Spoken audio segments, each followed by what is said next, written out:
Lifetimes are justified. And he came once and said, "Oh, listen, I pray, to this dream I had last night. I dreamt that that's you, my brothers, and we were in the fields and we were binding sheaves.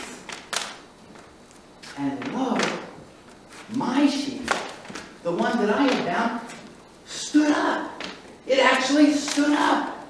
And your sheaves came around it and bowed down to my sheaf." A dream designed to increase Joseph's favor with his brothers. So his brothers thought, "Aha! You think you're better than us? Does this mean that you're going to reign over us?" Story.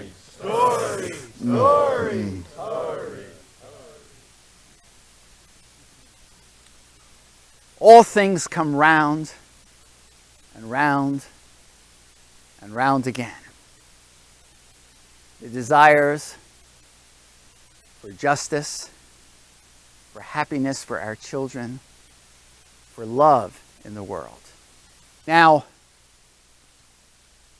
Odin remained hungry for knowledge. He wanted the knowledge of the past and the future if he could have it.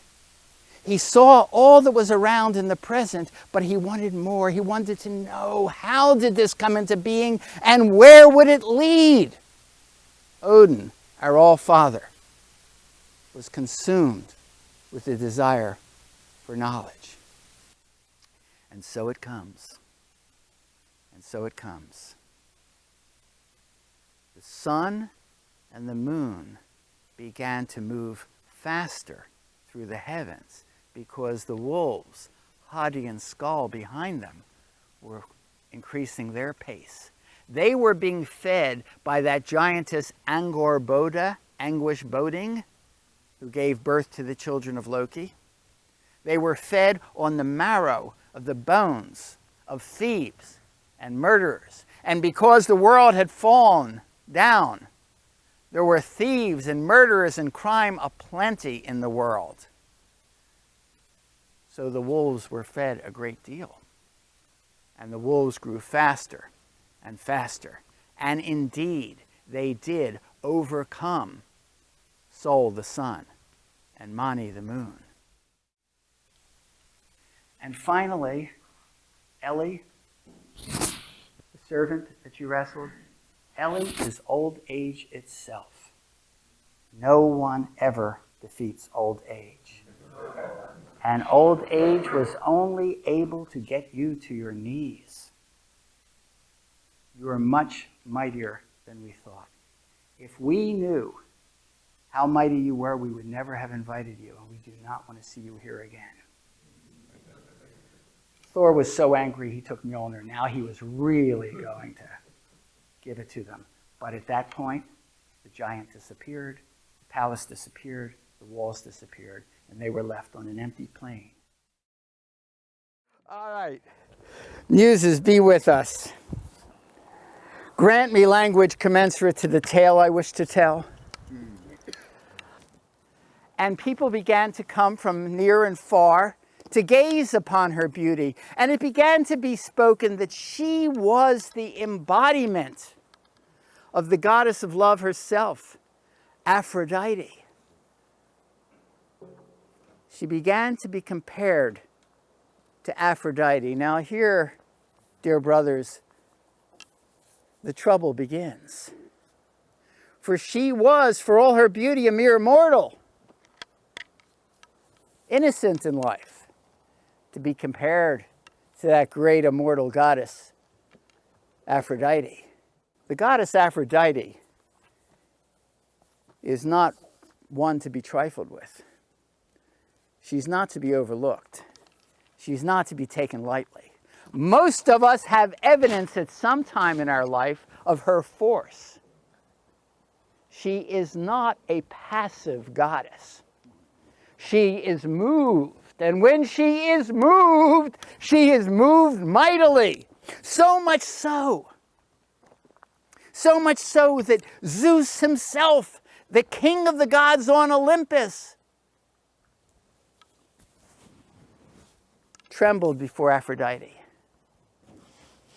"I think I could fix that in a twinkling," said the crone. "But you must do exactly as I say. This evening at sunset, take a two-handled cup with two ears and turn it upside down in the northwest corner of your garden. And at sunrise, look under it, and you will find two roses growing, a red rose and a white rose. Now, if you eat the red rose, you will have a son. If you eat the white rose, you will have a daughter. But whatever you do, my dear, do not eat both roses. Something very terrible will happen."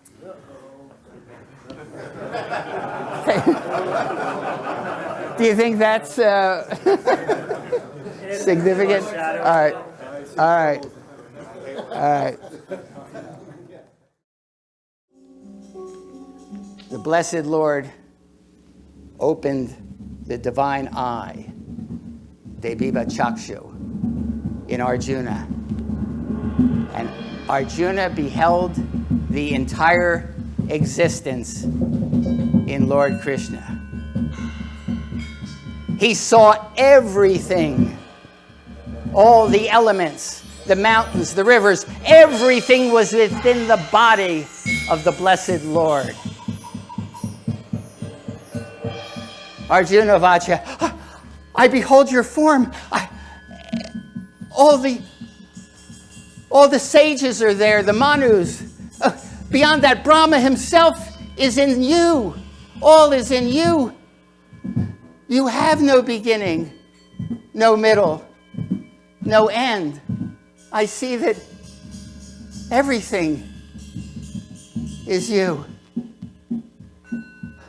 Oh, you are this world, and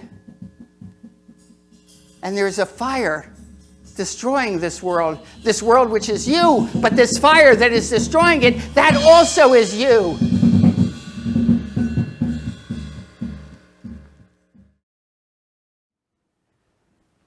Now you must know that the Ramayana takes in much more than just the human sphere. It goes to the heavens and the realms of the gods. It knows about the lower regions, the Rakshasas, the demonic forces. Now know that in the heavens, it was the will of the gods that a child should be born in Dasharatha's house. In fact, 4 children, 4 sons. The gods were interested in this. They favored it. They had their own plan. Ram, with his queen Sita, assumed the throne, and they ruled for many years in justice. Now, if this story came from anywhere other than India, it would end there. But India always has one more turn of the wheel. One more turn of the wheel. And in Indian knowledge, it is known that pain and grief are as essential to the existence as is joy and pleasure. So the well of sorrow can never be let completely dry. It is always replenished. And in this